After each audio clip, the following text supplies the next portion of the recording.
নমস্কার বন্ধুরা, তোমরা সকলে কেমন আছো? আশা করছি তোমরা সকলে ভালো আছো। আর বেশ কয়েকদিন হলো আমার দিদা এসেছে, আর দিদার জন্য আজকে আমি পিঠে বানাবো। প্রথমেই নারকেলটা কুড়িয়ে নিলাম।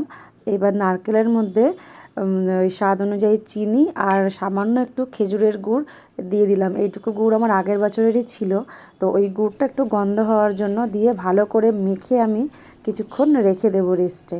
তাহলে কিন্তু নারকেলের পুরটা খুবই ভালো রেডি হয়। আর এদিকে আমি আর একটা পাত্রে দুধ নিয়ে নিয়েছি, উষ্ণ দুধ। এর মধ্যে দিয়ে দিলাম আধা কাপ সুজি আর 2 কাপ মতন চালের গুঁড়ো। আর এবারে আমি দিয়ে দিচ্ছি খেজুরের গুড়। এখানে আমি আর চিনি ব্যবহার করছি না, খেজুরের গুড় দিয়েই এই ব্যাটারটা বানাবো। তাহলে পিঠেটা কিন্তু খেতে খুব ভালো লাগবে, আর খেজুরের গুড়েরও খুব সুন্দর একটা গন্ধ বার হবে। আর এখানে এখনও দিতে হবে ময়দা। তো আমি 1 কাপ মতন ময়দা দিয়ে দিলাম। ময়দাটা ছিল না, তাই জন্য দোকান থেকে নিয়ে এলাম। আর এখন ময়দাটা মিশিয়ে দিচ্ছি, মিশিয়ে আরও সামান্য একটু জল দিয়ে দিচ্ছি, কারণ খুবই ঘন হয়ে গেছে ব্যাটারটা। আর এইবারে এই ব্যাটারটাও একটু আধা ঘন্টা মতন রেস্টে রেখে দেবো। আর সেই সময়ের মধ্যে আমি বানিয়ে নেব নারকেলের পুর। এতক্ষণ চিনিটা হয়তো গলে গেছে, আর নারকেলের পুরটা এবারে আমি গ্যাসে বসিয়ে নারকেলের পুরটা বানিয়ে নেব। এই শীতকালে সবথেকে বেশি যে পিঠেটা হয় আমাদের বাড়িতে, সেটা হচ্ছে পাটিসাপটা।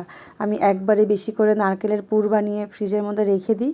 তারপর যখন যেমন ইচ্ছে হয় তখন সেরকম করে অল্প অল্প করে ভেজে গরম গরম সবাইকে পরিবেশন করি।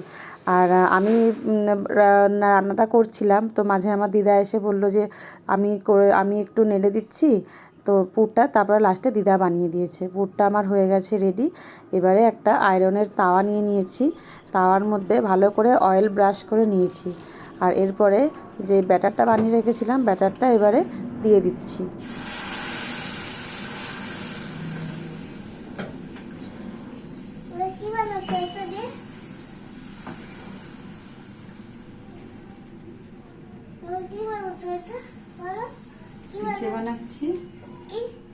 পিঠে বানাচ্ছি।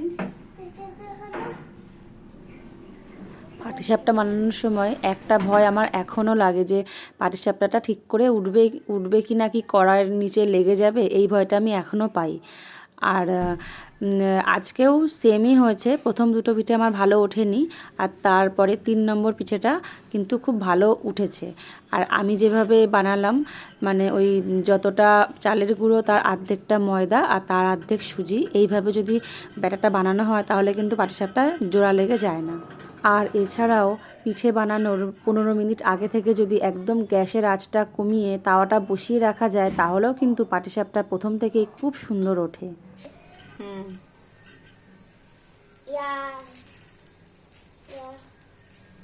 ছিলবে না কিন্তু, না ছিললে তাহলে হবে না, ছিলবে না, ছিলছে না, গুড বয়, ছিলছো না, গুড বয়, গুড বয়, কি করে ছেড়ে নি কোনো জায়গায় ছেড়ে নি, দেখতে পাচ্ছি ছেড়ে নি, good boy, good boy, good boy. পিঠে বানানো যত শেষের দিকে তত কিন্তু পিঠেগুলো আরও সুন্দর সুন্দর তৈরি হচ্ছে।